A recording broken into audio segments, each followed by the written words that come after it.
The hospital sent the family a bill for $195,000. Okay?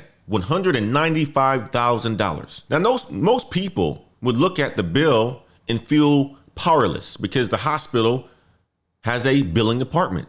They have coders, they have lawyers. You have a piece of paper with a number on it. But this man, what did he do? This man took every billing code on that invoice and ran it through Claude, an AI assistant. The AI found that the hospital had unbundled procedures, meaning they were charging separately for supplies that Medicare already includes as one package: catheters, guide wires, items already covered in the bundled rate. AI calculated that the Medicare would have paid $28,675, not $195,000.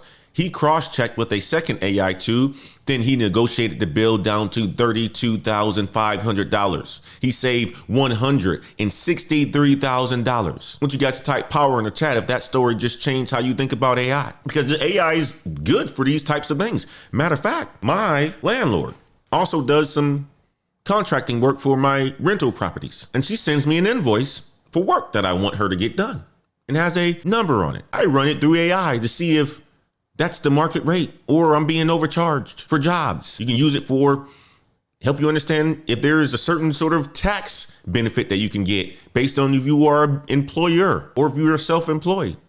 You have an LLC. All of that is good for, you can use it for AI. That is AI as your weapon, not something that replaces you, something that empowers you against institutions that have always had more resources than you do.